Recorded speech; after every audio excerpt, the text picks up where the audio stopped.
Todos conocemos lo que el Señor dijo una vez resucitado, cuando estaba con los suyos: toda potestad, todo poder, me es dado en el cielo y en la tierra, por tanto vayan y hagan discípulos a todas las naciones. Siempre que escucho esto y lo leo, vuelvo a pensar que estaba el Señor y 11 personas, sin colectivo, sin teléfono, sin nada, y les encomienda llevar el Evangelio hasta el último de la tierra. Las empresas de Dios siempre son más grandes que nosotros, siempre el servicio es mayor que el siervo, siempre el mensaje es más grande que el mensajero. Por eso que cuando nos ponemos frente a las cosas de Dios nos estremecemos de decir, ¿cómo voy a hacer? Bueno, todo poder, dice el Señor, me es dado en el cielo y en la tierra. Como diciendo, acá está todo disponible, todo está preparado para poder hacer esto que nos pide. El tema de la evangelización es un tema que se lanza allí, en aquella ocasión, cuando el Señor hace este anuncio. Y antes de entrar al tema, yo quería y después preguntar, poder poner en claro algunas cosas. Capítulo 2 de Jonás, el verso 9, Jonás hace una declaración fundamental. Dice, la salvación es de Jehová. Cuando vamos a entrar en los temas, es bueno que nos quitemos el calzado de los pies y entendamos que Dios está en el cielo, nosotros en la tierra, que Dios es grande, como decían los amigos de Job, nosotros no le conocemos. Después dice Pablo, si alguno imagina que sabe algo, no sabe nada como debe saberlo. ¿Qué es lo que vamos a hacer? Arrimarnos con un corazón sencillo, preguntándole al Señor, Señor, enséñame a hacer la tarea. Los discípulos decían, Señor, enséñanos a orar. Y acá presenta que la salvación es de Jehová. ¿Qué significa esto? Que Dios es el soberano. Que Dios es el soberano, que Dios hace como Él entiende mejor. A través de tantos años he visto infinidad de libros. Evangelismo en 4 pasos, evangelismo en 8 pasos, evangelismo en esto, en esto. Hermanos, la evangelización, la conversión de una persona es un milagro. Es un milagro operado por Dios. Es la soberanía de Dios como Dios lo entiende mejor. Puede ser a través de cualquier método. Yo he conocido, como ustedes, infinidad de testimonios, desde gente que pasó por la puerta de una iglesia y escuchó cantar, desde personas que iban en su auto, pasaron un programa de radio, escucharon un mensaje, una canción. El otro día conocí en un video al papá de Marcela Ganda. Bueno, el papá estaba allí dando testimonio de que iba a suicidarse. Ese día ya llevaba el arma, todo, y escuchó en la radio la canción Renuévame de Marcos Witt, y para él fue todo un golpe que lo hizo girar sobre sus pies. Bueno, otros encontraron un folleto en la calle, otros se convirtieron al Señor viendo las obras de Dios. Yo estaba predicando en Mar del Plata en una ocasión, después al conversar con la gente, una señora se acercó, quería conversar conmigo, y me explicó su conversión. Dice, yo me convertí en el patio de mi casa, viendo el atardecer, el amanecer, porque las cosas invisibles de Él, dice el libro de Romanos, su eterno poder y divinidad, se hacen patentes en las cosas que están creadas. Por lo tanto, ¿qué quiero decir? Dios puede llevar a una persona acerca de Él como Él lo entienda mejor. A veces hasta con un predicador, que se entienda bien, porque a veces nosotros le ponemos mucha ficha al predicador, no, va a venir fulano, que este es un predicador. Hermanos, si Dios no edifica la casa, el trabajo es en vano. Dios es el gran evangelista. Dios puede usar cualquier método. En una ocasión usó una burra para hablarle a un profeta como Balán, que iba en un camino equivocado, habló la burra. Y desde que habló la burra hay muchos que nos animamos a hablar también. Pero ¿qué te quiero decir? Que Dios puede hacer hablar a la burra, que puede ser algo fuera de lo que nosotros entendemos como posible. Bueno, puede ser. Hay muchísimas maneras, de misteriosas maneras obra Dios. Dice una canción que nosotros cantamos muchas veces.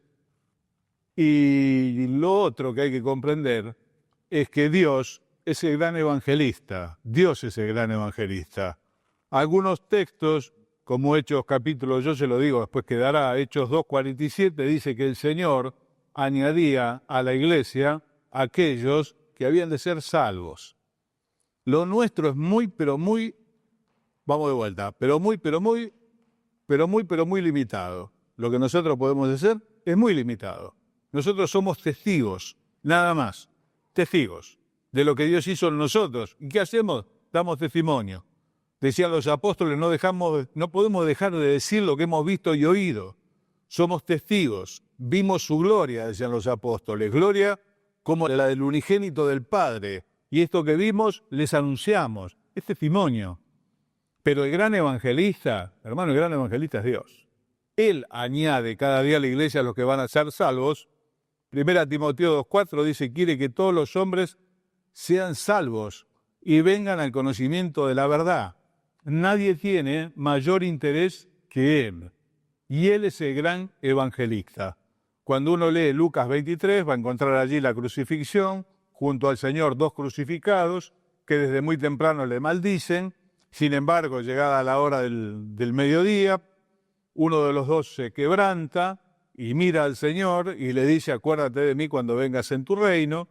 Y el Señor le asegura que ese mismo día estarían en el paraíso.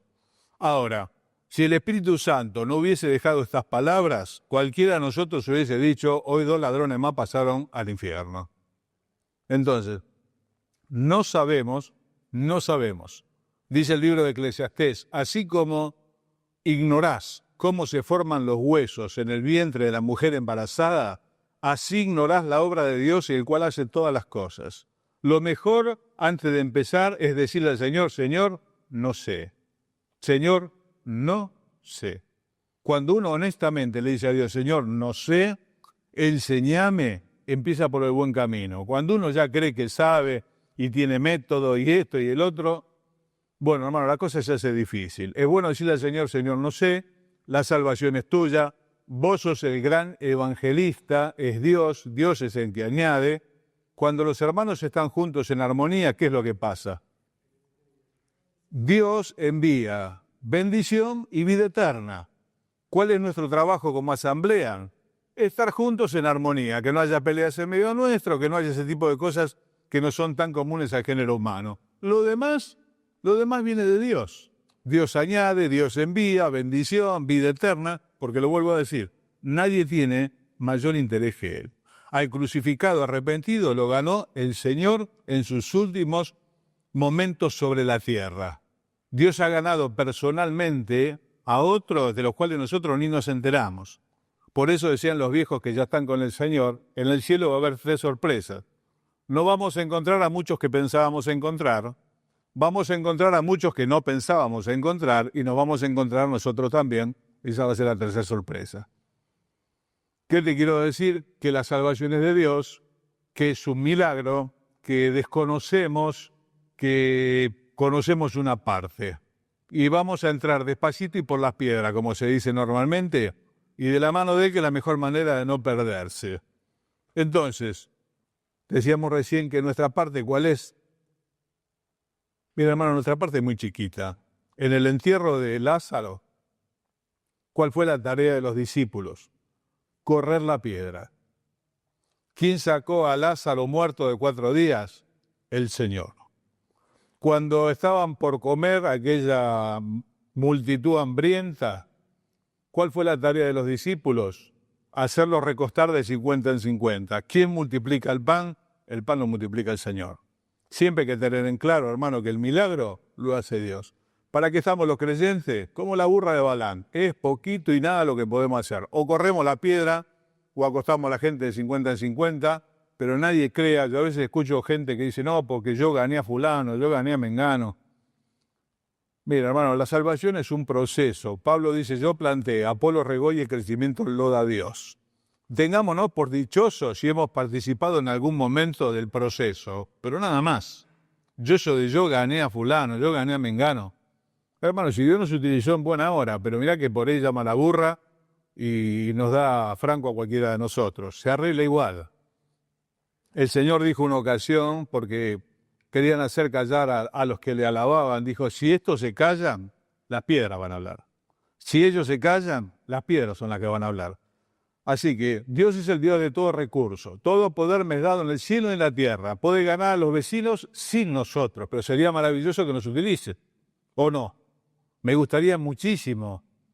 Cuando era joven cantábamos una canción, decía, los ángeles quieren el don que tú tienes. Sé sabio, ve gana almas para Dios. No hay honor más grande, ni dicha tan plena que ser para el mundo voz de tu Señor. Hermano mío y hermana mía, es lo mejor que te puede pasar. Que Dios cumplirá su propósito, obviamente, con nosotros o sin nosotros, lo hará con otros. Dios nunca se dejó sin testimonio. Me gustaría mucho participar. Algunas cositas más para ir avanzando. Si bien algunos tienen don de evangelista, todos somos sus testigos. Es verdad que algunos hermanos y hermanas tienen el don de evangelista. Lo dice Efesios capítulo 4, versículo 11. Él mismo, el Señor Jesús, constituyó a unos apóstoles, a otros profetas, a otros evangelistas, a otros pastores y maestros. Bien, algunos hermanos tienen el don de la evangelización.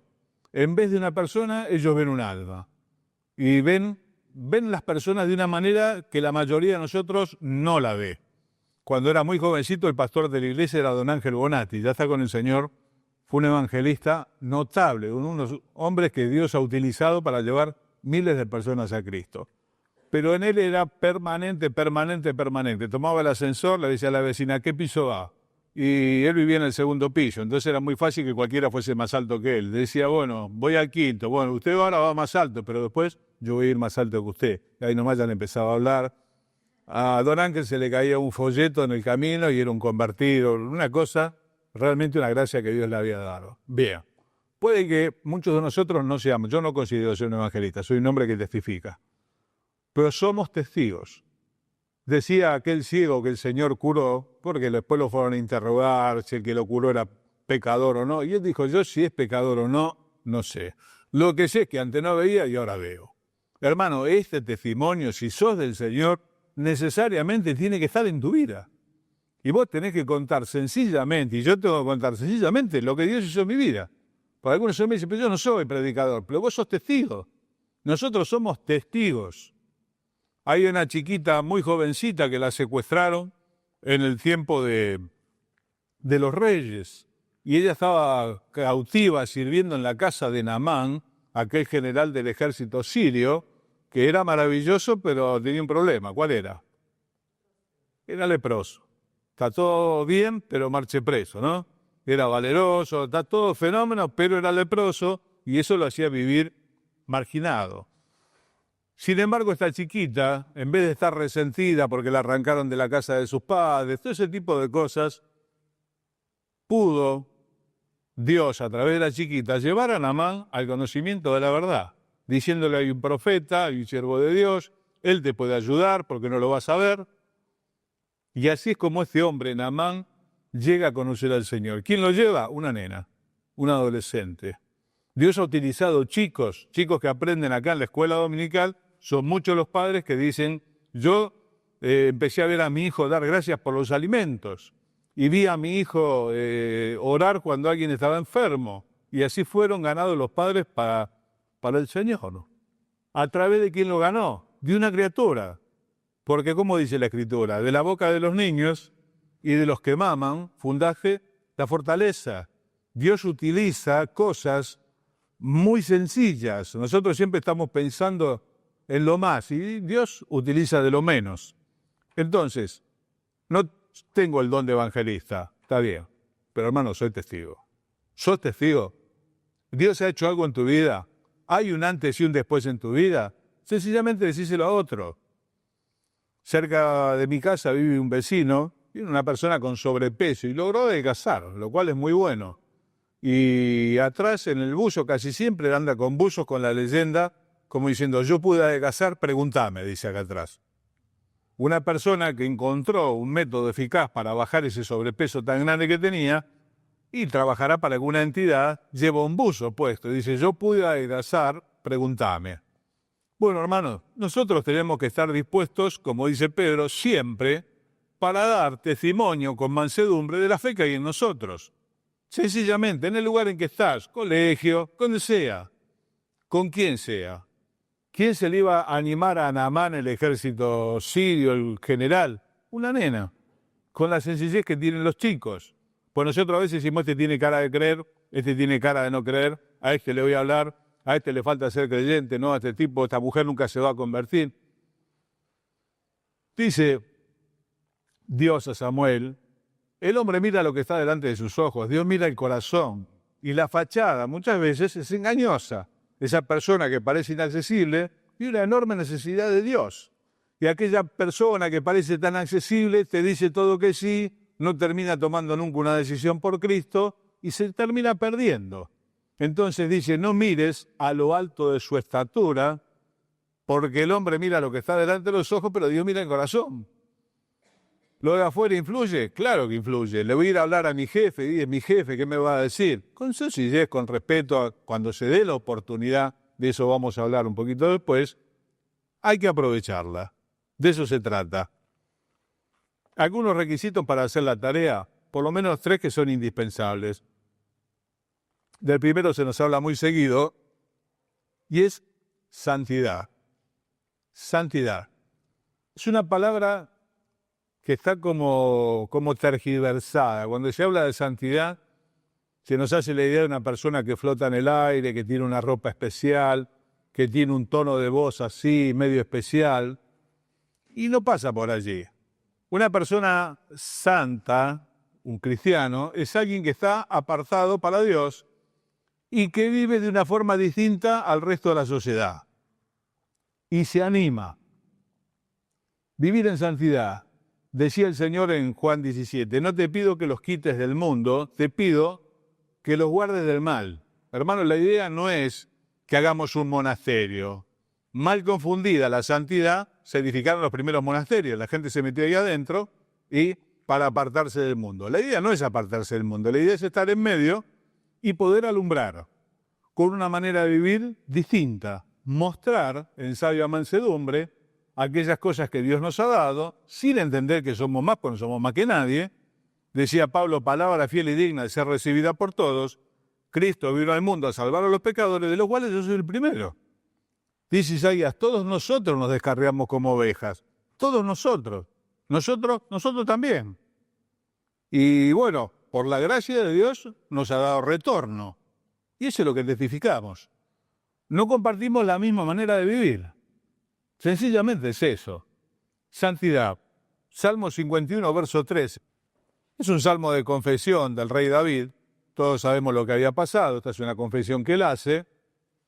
Y después de toda esa confesión, dice en el verso 12, vuélveme el gozo de tu salvación y espíritu noble me sustente, entonces enseñaré a los transgresores tu camino y los pecadores se convertirán a ti.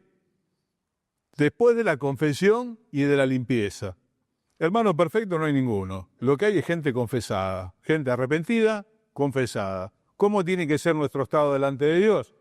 De permanente arrepentimiento, de permanente confesión, reconocimiento, decía David, contra ti solo he pecado, ser consciente de lo que somos y abstenernos de toda especie de mal. Aquellas cosas que entendés que están mal, bueno, hermano, hay que poner distancia. Por eso que en la vida de un predicador, de una predicadora, de un testigo, de una testigo, es muy importante su vida familiar y es muy importante su vida laboral. Tiene que tener una vida familiar acorde a lo que Dios enseña y tiene que tener una vida laboral donde el dinero no sea un problema. Es raíz de todos los males, muchos fueron traspasados de muchos dolores. Por lo tanto, cuando se quiere conocer un pastor para la iglesia, un candidato, lo primero que hay que ver antes de cómo predica es cómo vive y cómo hace negocios. Esas dos cosas son fundamentales.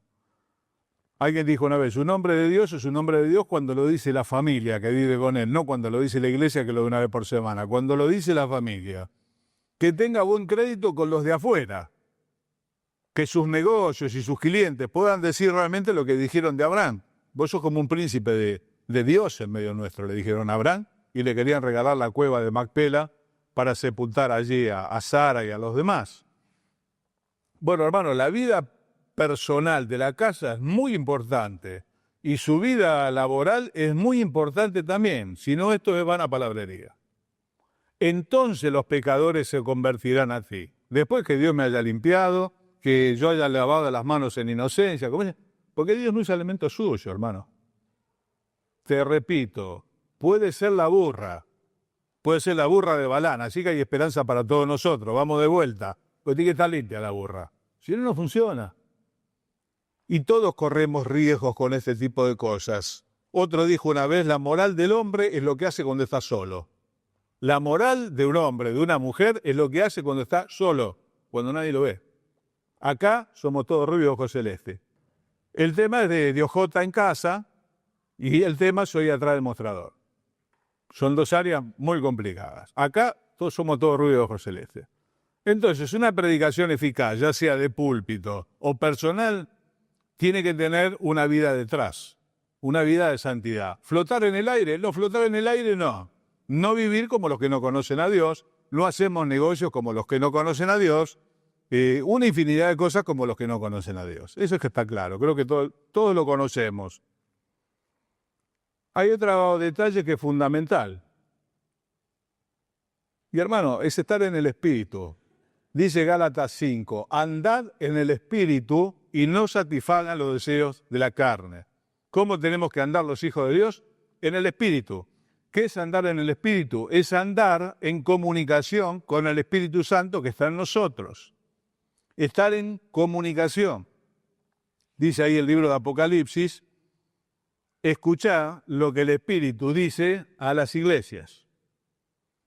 En aquel día, dijo el Señor, cuando los lleven ante los magistrados para que tengan que dar razón de la fe que hay en ustedes, no se preocupen, porque el Espíritu de mi Padre va a hablar a través de ustedes. Entonces, si no hay una vida de santidad, hermanos, se hace muy difícil, el Espíritu se contrista, el Espíritu se apaga. Yo tengo que andar en comunión con el Espíritu, tengo que tener la radio prendida, ¿vieron cómo se dice? Pero dice, che, ¿escuchaste esto? No, tenés la radio apagada. ¿Y no escuchaste el teléfono? No, sabés que lo tenía en vibrador. Bueno, tenemos que tener no solamente el teléfono, tenemos que tener línea. Me dice, sí, yo tengo teléfono, ¿tenés línea? Hay gente que tiene la línea cortada por falta de pago, otros tienen la línea cortada, vaya a saber por qué. Hermano, así no funciona, no esperes ganar a nadie para el Señor. Entonces se necesita santidad, se necesita tener línea, tener crédito, donde Dios nos dirija, donde Dios nos dé las palabras. Un ejemplo, donde Dios le dice a Felipe que estaba en Samaria y le iba muy bien. A Felipe en Samaria le iba muy bien, estaban por tener 3 reuniones por día, la gente venía al Evangelio predicado por Felipe, sin embargo le dijo el Espíritu, andate al camino, que es desierto, y por ahí iba a encontrar a uno, al eunuco etíope que venía en un carro, y él, atento a la orden del Espíritu Santo, se fue allá. Cualquiera le dice, Señor, nos va también acá, se convierten a montones, voy a ir a esperar a este que viene en un carro solo. Bueno, a lo mejor ese etíope fue el que llevó el Evangelio al África, puede ser, no se sabe. Pero Dios lo precisaba en ese momento allá. Y él escuchó. Cuando Dios lo llama a Ananías para que lo asista a Pablo, el Espíritu le habla, Ananías escucha. El hermano, el tema es si el Espíritu te habla, ¿te das cuenta o no te das cuenta? Una vez dijo alguien, si el Espíritu Santo no estuviese en la iglesia, ¿se notaría? Uno dice, che, qué pregunta, sos un blasfemo. Te vuelvo a preguntar de vuelta, desapasionate. Si no estuviese el Espíritu Santo, hermano, ¿se notaría? Se debiera notar. Porque andar en el Espíritu, aparece el fruto del Espíritu, baja la otra columna que son las obras de la carne. La vida es totalmente distinta. Hay testimonio, hay guía de Dios, un montón de cosas que a veces hay que confesar que faltan. Y el Espíritu se fue. Entendemos que no, porque el Señor dijo, le voy a enviar el Espíritu para estar con ustedes y en ustedes para siempre. ¿Qué pasa? ¿Y está apagado o está en un rincón? Es un grave problema espiritual que hoy estamos teniendo. ¿Qué dijimos? Santidad. Santidad. Entonces los pecadores se convertirán a ti. Y la radio encendida, hermano. La radio encendida. Para aprovechar la oportunidad.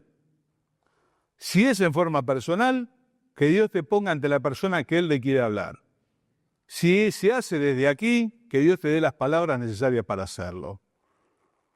Finalmente, algo es elemental, pero cada vez se usa menos, es la palabra. Salmo 19 dice, la ley de Jehová es perfecta, que convierte el alma. La ley de Jehová es perfecta, Salmo 19, que convierte el alma. Los argumentos convencen, pero no convierten. Cuidado. A veces hay mucho argumento desde acá. Argumentos, historias. Hay que utilizar la palabra, tanto sea desde el púlpito como en la carnicería. Hay que utilizar la palabra. Un texto, aprendete 3 o 4. Ahí está David, 5 piedras del arroyo. Una puesta entre los ojos, se terminó el partido. No es agarrarlo a piedrada, no. 5 piedras del arroyo, una bien puesta entre medio de los ojos, chajá. Una persona guiada por Dios le cortó la cabeza, victoria para el pueblo de Israel. Entonces, hay que utilizar el texto de la palabra, porque Dios se comprometió con la palabra, su palabra, que no volvería a él vacía. Los argumentos de los predicadores y un montón de cosas más no dejan de ser historias. ¿Pueden convencer? Pueden convencer y pueden hacer llorar, pero no convierten el alma. La ley de Jehová es perfecta que convierte el alma. Como dice Hebreos, la palabra de Dios más cortante que una espada de 2 filos, que era la espada romana, que penetra hasta partir el pensamiento, a la palabra de Dios. Yo comencé a recordar, como les decía antes, la palabra de Dios. Me empezó a venir después de 3, 4 años, de que yo había escuchado aquellas primeras veces, textos de la palabra de Dios, y un texto que me venía muy seguido, se ve que lo aprendí, no me había quedado, pero después apareció, es que en aquel día el Señor le iba a decir a muchos, apártense de mí que yo no los conozco. Y en mi ignorancia me imaginé golpeando la puerta del cielo y que no me abría. Y me agarró como gana de empezar a correr. Bueno, Dios inquietó a mi corazón y lo busqué. No sé, yo me imaginé, en mi ignorancia, golpeando a la puerta del cielo y me digan, no te conozco, ¿y dónde voy? ¿O vas a un lado o vas al otro? Y realmente me conmovió. Entonces, santidad, estemos en el Espíritu, en comunión con el Espíritu, no hay comunión cuando ya sabemos las cosas que hay, y usar la palabra de Dios. ¿Me la tengo que conocer toda la Biblia? No, hermano, 4 o 5 cosas. Si la conoce toda, mejor. Yo cuando me convertí, me dijo un amigo de mi papá que era creyente, los primeros años, una vez por año, léela toda, para tener una visión general de toda la Biblia. Después empezás a hacer los estudios.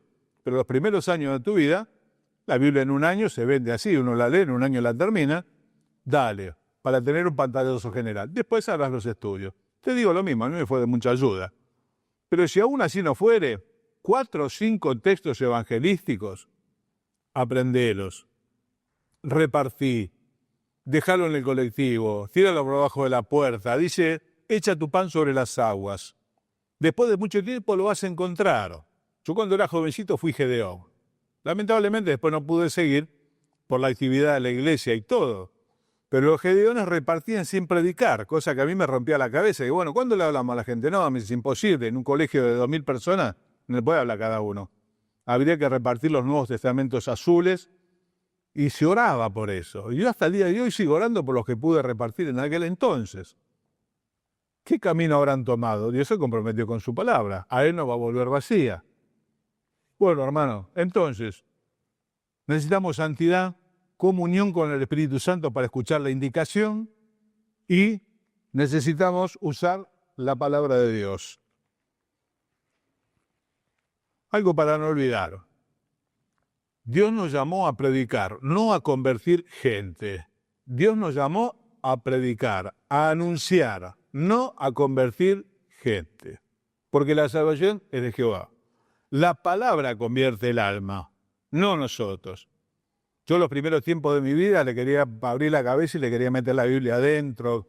Eran como luchas grecorromanas con mis amigos, con la gente. Lo hacemos en el buen deseo, pero no funciona así. Dios nos llamó a anunciar, no a convertir gente. Nadie se meta en ese trabajo, porque es un trabajo que solamente Dios puede hacer. Y cuando no lo conseguimos, nos sentimos fracasados y dejamos de sembrar. Ese es el problema. Entonces, no quieras convertir, no dejes de sembrar, que es tu parte, anunciar todas las veces que puedas, un papelito, lo que sea, sé un sembrador, pero no quieras convertir a nadie. Hay un proceso, como decíamos antes, donde Pablo dice, yo planté, Apolo regó, y el crecimiento lo da Dios. Yo siempre digo, a veces me tocó poner la semilla, a veces me tocó regar, a veces me tocó cortar. Uno dice, no, para esta reunión hubo 3 manifestaciones de fe, ahora vamos a hablar un poco de esto. a lo mejor son personas que ya le vienen hablando de hace un montón. Lo único que hicieron fue manifestar su fe. Hay que ver mucho que hay detrás de una mano levantada, muchas cosas más. Hay un proceso en lo cual ojalá tengamos una partecita. Y otra cosa que es muy importante, hermano, no seamos decisionistas. El decisionismo en las iglesias tiró más gente al infierno que cualquier otra cosa. ¿Qué es el decisionismo? Es decir, bueno, ¿usted creyó esto? Sí, sí, bueno, ore conmigo ahora. Bueno, haga la oración. Hizo la oración, ya está, le presento un hermano en Cristo. Hermano, no sea simple. No es tan sencillo. No es un proceso. Es verdad, hay gente que la primera vez que escuchó el Evangelio se convirtió bien, pero la mayoría vive un proceso. Y a veces los que predicamos de forma personal, lo desde acá, ¿qué queremos ver? Mano levantada queremos ver. Queremos ver manos levantadas. ¿Para qué? Para nuestra gloria. No, se convirtieron tres. No, predicó. Una vez una revista cristiana aseguraba conversiones. Que si lo invitaban, él aseguraba conversiones. Porque la conversión se puede manipular. Se manipula a la gente, se le hace levantar la mano. Muchas veces no sabe la gente por qué levantó la mano tampoco. Por eso que cuando esto se haga, lo digo de paso, ni arranquemos decisiones ni le hagamos levantar la mano porque sí a nadie. Esto surgió en las grandes conferencias para que los sugieres vean quién tenía interés. Pero muchas veces se hizo en nuestras asambleas sinónimo de conversión. No, yo levanté la mano en la escuela dominical, yo levanté la mano tal día. Levantó la mano, pero no bajó el corazón a los pies del Señor. Entonces no tiene sentido. Tengamos cuidado con eso. A veces son más para el ego del predicador que otra cosa. O arrancar la decisión. No, sí, él oró conmigo. Sí, ya hizo la oración. Evangelismo en la iglesia. Hechos 2:42. Vamos a leerlo. Hechos 2:42. La iglesia que todos queremos congregarnos. La que leemos siempre cuando hablamos de la iglesia. Leemos del versículo 41. Así que los que recibieron su palabra fueron bautizados. Y se añadieron aquel día como 3,000 personas. Y perseveraban en la doctrina de los apóstoles, en la comunión unos con otros, en el partimiento del pan y en las oraciones. Un versículo que lo conocemos de memoria, ¿no? Vamos de vuelta. Hay un error acá. Hay un error en la Biblia, hay que encontrarlo. Vamos. Perseveraban en la doctrina de los apóstoles, reunión de enseñanza. En la comunión unos con otros, vida de iglesia. ¿Qué más? En el partimiento del pan, la cena del Señor. Y en las oraciones, la reunión de oración. Bien, la reunión de evangelización, ¿dónde está? Reunión de enseñanza, la enseñanza de los apóstoles. Vida de iglesia, comunión unos con otros, asistencia mutua, partimiento del pan, la cena del Señor y las oraciones, reunión de oración. ¿Dónde está la reunión de predicación? Bueno, la Biblia no tiene errores. Sencillamente no hay reunión de predicación porque no hay salón. Los salones llegaron entre el siglo III y IV. La iglesia de los primeros tiempos, segundo siglo y tercero, se reunía en casas. No tenían salones, como tenemos nosotros, que es un poco el estilo de la sinagoga, lo que nosotros tenemos. Bueno, ¿qué te quiero decir con esto? Que el Evangelio, ¿dónde lo predican? Vamos a leer Hechos capítulo 5, verso 42. Y todos los días, en el templo y por las casas, no cesaban de enseñar y predicar a Jesucristo. Hermano, en síntesis, el Evangelio no se predica en el salón. El Evangelio se predica afuera. Todos los días, en el templo, pero era el templo judío que todavía estaba en pie, en el templo y por las casas no cesaban de enseñar y predicar a Jesucristo. Y cuando vinieron los salones, fue una trampa mortal para la iglesia. La iglesia se atrincheró en el salón y en vez de ir dijeron que vengan. Chao. Y eso fue un golpe que le puso el diablo a la iglesia casi mortal. Ya después entró en la oscuridad del 1500, vino todo, las catedrales, el oro, un montón de cosas que la iglesia del principio no las tiene, porque no tiene salón. Se reúnen en las casas, por eso es muy común en los saludos de Pablo, enviar saludos a la casa de Aquila y Priscila, a Filemón, la casa de César. Así se junta la iglesia, en las casas. ¿Y dónde predica? En el templo, por las casas. Pablo iba a la sinagoga, cuando llegaba a algún lugar preguntaba, ¿dónde es la sinagoga? Allá. Iba y allá, a discutir con los judíos. Tenía una forma distinta. Discutía con los judíos y les mostraba que el Señor era el Cristo por las escrituras del Antiguo Testamento. ¿Y está mal predicar el Evangelio en el salón? No, hermano, no es una herejía, pero es una excepción. La casa, dijo el Señor, mi casa, casa de oración será llamada. Ellos la habían convertido en una cueva de ladrones. Pero hermano, el salón que nos reúne es una casa de oración, es una casa para aprender la palabra de Dios, para tomar la cena del Señor, para tener comunión unos con otros, pero no es el lugar para predicar el Evangelio. Nos hemos terminado en la historia de nuestras iglesias predicando el Evangelio unos a otros o a los bancos. Por eso no prosperó, por eso no funciona. Porque no funciona, porque no tiene registro bíblico, porque no hay que hacerlo más. Porque no es el modelo. Vuelvo a decir, está mal predicar en la iglesia, quiero aclarar, porque si después van a decir, Omar dijo que está mal predicar en la iglesia. No, no está mal, pero es la excepción, lo podemos hacer porque hay visita, lo podemos hacer por cualquier motivo, lo podemos hacer. Pero hermano, el lugar es afuera. Todos tenemos que predicar afuera y traer a las personas después aquí a la comunión. Pero el lugar era en el templo, por las casas, en las sinagogas, no acá adentro, no en el salón. La iglesia como institución no predica. Es un concepto medio complicado, vamos a hacer un esfuerzo. La iglesia como institución no predica. Los que predicamos somos los miembros de la iglesia en los distintos puntos en los que estamos. Trabajo, estudio, vecindario, supermercado, donde estemos. Cada uno testigo. Testigo sencillo, testigo sencillo, sin vueltas. Decía Pablo, yo no usé palabras complicadas para que no se haga vana la cruz de Cristo. Sencillamente contar lo que Dios hizo con vos. Y el salón, te lo vuelvo a decir, para reunirnos, para aprender, tomamos la cena del Señor, oramos. La gran materia pendiente de nuestras iglesias, hermanos, nos cuesta muchísimo orar. En muchos lados se suspendió la reunión de oración, se juntó a la de ministerio, y bueno, hacemos todo, porque la gente no viene a orar. Y no hay una calificación de cuál es la reunión más importante. Hermano dice, no, la cena del Señor es la reunión más importante. Hermano, todas las reuniones son importantes porque Dios va a todas las reuniones. Cuando Él llegó, ya la reunión es importante. Pero si alguna es vital, por así decirlo, es la reunión de oración. Esa es vital. Sin embargo, hemos sostenido domingo 19 horas, la mayoría de las iglesias, la predicación. Y la oración, y nos cuesta orar, la realidad es que nos cuesta orar. Yo tengo un amigo cristiano, dice, a la carne no le gusta orar, nos cuesta orar. Damos 3 millones de vueltas. En todas partes hablamos acerca de la oración y todo, pero no oramos. Concretamente lo que hay que hacer es empezar a orar. Y no hay otra cosa. La casa es casa de oración, no es casa de predicación, ni es la cátedra de Moisés tampoco. Es una casa de oración. Podemos aprender, tenemos comunión, interactuamos, tomamos la cena del Señor, y oramos. ¿Dónde predicamos? Vamos de vuelta. Afuera. Hermanos, si cada uno de nosotros predicase en el lugar en que Dios lo puso y trajese una persona por año duplicaríamos la congregación. Sin embargo, yo conozco iglesias que por 50 años son menos personas de las que empezaron. ¿Cómo puede ser?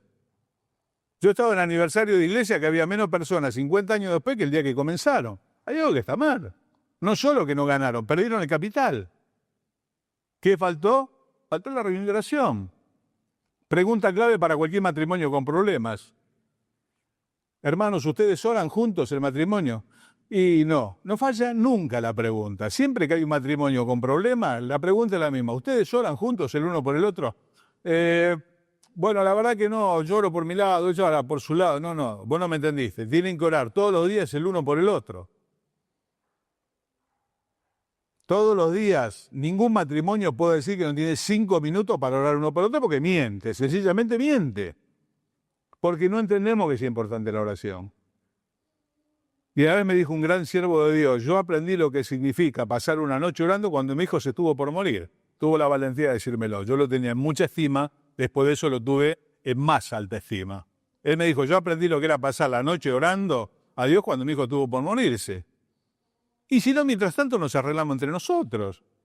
Yo he estado en reuniones de pastores que hacíamos allá en Capital Federal Y bueno, vamos a empezar. Che, orás y ya quejás, orás por la comida, porque diciendo a veces oramos 2 veces. Una y ya está.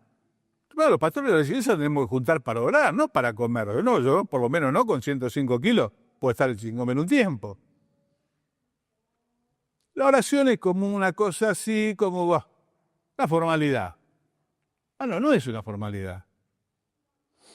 Una vez le dije a este hombre que me crió las cosas del Señor, amigo de mi papá, me dice, bueno, dice, vamos a salir, me dice el bono, vamos a orar. Me llevaba 50 años. Vamos a orar. Le digo, es una sana costumbre, dije yo, en mi juventud. Me dijo, no, es una imperiosa necesidad. Bien, anotado. Me lo dijo hace 30 y pico de años atrás. Yo hago un medio para quedar bien por decir algo, dije, bueno, es una buena costumbre, no es una imperiosa necesidad. Es la respiración del alma. Casa de oración. Si se lo hace, ¿se puede predicar acá? Sí, se puede predicar acá. Si se puede predicar acá, ¿qué predicamos? Lucas 24:47. Acá es el Señor Jesús resucitado, como en Mateo 28, que le manda que se predique ¿qué cosa? El arrepentimiento y el perdón de pecados. Hermanos, yo sobre esta maderita escuché hablar de un sinfín de cosas menos de estas dos. No, porque mire, Dios es fiel, es verdad. Mire, Dios es bueno, Dios le va a transformar la vida. Sí, hermano, es verdad. Pero el Señor vino a buscar y a salvar lo que se perdió. No vino para que la gente cambie el auto, para que se sane. Es mentira. Porque si no, lo del primer siglo que se comieron los leones, falló con ellos. Ni cambiaron el auto, ni encontraron lugar para estacionar, no consiguieron un mejor trabajo, se lo comieron los leones, y Dios no fue fiel con ellos. No, hermano, acá el propósito no es que la gente viva mejor. El propósito es que la gente se salve del infierno, de la perdición. Y esto se predica cada vez menos. Los predicadores no queremos hablar del infierno. Nos sentimos incómodos, la gente se pone incómoda, se entra a mover en el banco, se peina, se acomoda. Pero es la realidad para todo aquel que rechaza el perdón de Dios gratuito que ofrece hoy. Si rechazamos esto, dice Hebreo, ya no queda más ofrenda por el pecado, no se pase más nada. Entonces, digamos las dos cosas. Mandó que se predique en su nombre el arrepentimiento y el perdón de pecados.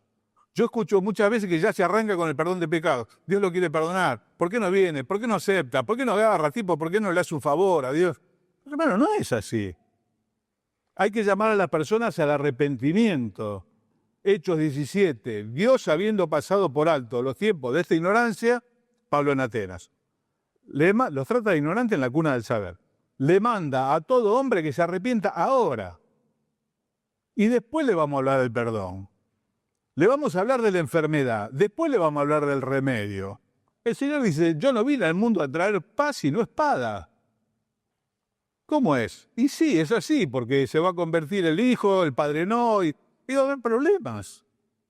Nosotros con tal que la gente agarre, hacemos un evangelio de ofertas. Ofertamos, usted va a tener paz, No hay paz para los impíos, dijo el Señor. Si no se convierte, no va a haber el reino de los cielos. Se lo dijo a Nicodemo. Si no nacés de vuelta, no podés ver el reino de los cielos. Y hermano, si llegamos a predicar en este lugar, que vuelvo a decir es la excepción, seamos fieles a lo que Él nos encargó. ¿Qué encargó? Que prediquemos que la gente se arrepienta y que confíe en lo que Él hizo por ellos. No digamos otra cosa. Pablo dice, me propuse no saber otra cosa que a Cristo y a este crucificado. No estamos ni para entretener gente, ni para anunciarles las bondades de una vida mejor, que Dios nos ha dado una vida mejor. Es verdad, pero no es la finalidad. La finalidad es que escape del lazo del diablo en el cual está atrapado. Esa es la finalidad. Y hay que decirle que lo que está haciendo está mal. Hoy la gente no tiene idea. Está más descristianizado el país que hace 50 años. A veces cuando vienen jóvenes que no son del Señor, no entienden por qué la relación prematrimonial entre el hombre y la mujer está mal. Ustedes esperan hasta el casamiento y ustedes están locos. Sí es normal. Si hace 50 años había unos hippies más gordos que yo, que están más gordos y más viejos que yo, y decían, prohibido prohibir, hagamos el amor y no la guerra. Todo eso le entró a la gente en la cabeza, no entiende que está mal.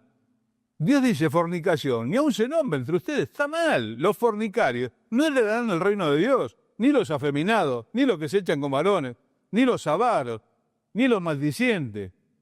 Y nosotros tenemos que ser fieles con lo que Dios nos da, no buscar llenar la sala. Muchos pastores lo que buscan es llenar la sala. Y aparece la propaganda, venga a la iglesia, tenemos aire acondicionado, tenemos estacionamiento. El asunto es meter gente. Y en una ocasión que estaba escuchando a un predicador en River, el predicador contó un sueño que le había contado otro que tuvo. Y dice que veía el infierno. Y veía cómo los demonios venían con los tridentes y pinchaban los cadáveres humeantes, levantaban, miraban, los tiraban a un costado, estaban buscando a algunos. Y le preguntó en ese sueño, en una pesadilla, al otro, dice, ¿qué es lo que están buscando?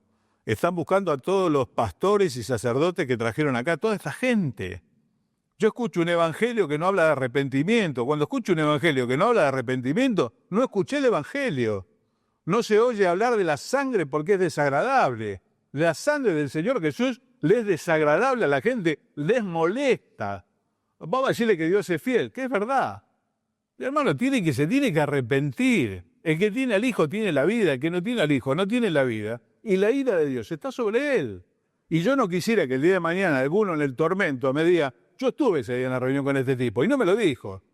Me dijo que Dios era bueno, y ahora me van a condenar. Y Dios es bueno. Sí, hermano, pero Dios también es justo, todos los atributos que conocemos. Entonces, si lo vamos a hacer, Lucas 24, 47, vamos a marcarlo y ahí está lo que tenemos que decir. Finalmente, que no quiero abusar con el tiempo, dijo un famoso ateo, se llamaba Voltaire. Una vida triste la de Voltaire. Él dijo, yo voy a demostrar cómo un francés inteligente va a terminar con 12 pescadores ignorantes. El pobre Voltaire a la hora de morir decía, Dios mío, tengo miedo. Pero fue un hombre brillante, muy inteligente. Hermano, cuando se predique el Evangelio desde este lugar, tiene que ser de acuerdo a lo que el Señor pide, arrepentimiento y perdón de pecados. No digamos otra cosa, no busquemos que la gente levante la mano, no busquemos sino anunciar lo que tenemos que anunciar. Cuando yo escucho a Juan el Bautista que entra, ¿qué es lo que dice? Arrepiéntanse porque el reino de los cielos se acercó. Dice, che, buscate un mensaje mejor, corto. ¿Quién te lo escribió? ¿El enemigo? No. Arrepiéntanse porque el reino de los cielos se ha acercado. Desembarca Jonás en Nínive. ¿Qué dice Jonás? Arrepiéntanse porque de acá a 40 días Nínive será destruido. Arrepiéntanse porque de acá a 40 días Nínive será destruido. Se arrepintió desde el rey hasta el animal, dice el texto, los animales no comieron, se arrepintieron. Y los ninivitas eran animales, salvajes. Cuando ellos conquistaban un lugar, hacían una pila con todos los cráneos, hacían pilas en las entradas para que vean quiénes eran. Vivían de la rapiña. Se arrepintieron. Hombres que estaban en santidad, hombres que estaban en el Espíritu, hombres que decían lo que Dios les dijo que digan. Tan sencillo como eso. Dios hizo el resto. ¿Qué es lo que dijo Voltaire? Voltaire, que era un tipo brillante en muchas cosas, especialmente de la oratoria, dijo, procura ser interesante antes que exacto. Que el público lo perdona todo menos el sopor. No se puede hacer una predicación de 50 minutos, de 1 hora. La persona que visita nuestros salones nos puede regalar 15, 20 minutos de su atención. Procura ser interesante, decía él en su ignorancia, antes que exacto, los detalles. Yo he estado en reuniones de bautismo que duraron 3 horas. Ahora viene el que explica el bautismo, ahora viene el que predica el evangelio, ahora viene el que pasaba gente por acá. Porque son reuniones que están hechas para nosotros, no están hechas para la gente que no es del Señor. Y si nosotros realmente queremos ganar a los que no son del Señor, vamos a tener que cambiar nuestros hábitos. Reunión de evangelización, cantamos canciones de alabanza, cantemos canciones de testimonio, porque a lo mejor nos viene a visitar porque invitamos gente que no es del Señor. Hagamos que el mensaje sea corto y conciso. 5 piedras del arroyo, 1 entre medio de los ojos. Ya está, listo. No lo quieras convertir, lo va a convertir Dios. Viene el joven rico y le dice al Señor, Señor, vamos a todas partes. Y el Señor le dijo, bueno, ¿sabes los mandamientos? Sí, yo sé todo. Bueno, bien. Andá, vende todo lo que tenés y dáselo a los pobres. Le dejó la espada clavada, no le dijo, bueno, a ver, orá conmigo. Decía así, el único y suficiente Salvador. Un montón de cosas que las hicimos nosotros, frases hechas que no convencen a nadie, ni hay que predica. Le dejó la espada clavada. ¿Cómo se fue el joven rico? Y se fue gozoso, pues se encontró con el Señor. No, hermano, se fue triste porque tenía muchas posesiones. Y seguramente que la espada le trabajó, y vaya a saber si en Pentecostés, cuando Pedro predicó, no estaba el joven rico también ahí. Y fue, porque es un proceso. Hay que ponerle la aguja a la gente. Cuando uno va al acupunturista dice, ¿sabe qué? Me duele acá. Ah, bueno, a ver, déme la oreja. Y le pasa una aguja por acá. Y dice, pero me duele la mano. A vos te pinchan acá y se te cura la mano. Dios te pone, tac, la aguja. Ponerle la inquietud de parte de Dios ya fue negocio. Y que lo coseche otro, no importa. El tema es haber participado en la labranza. No quieras cosecharlo siempre vos. Ore conmigo, diga sí, porque también está lleno de convencidos el infierno.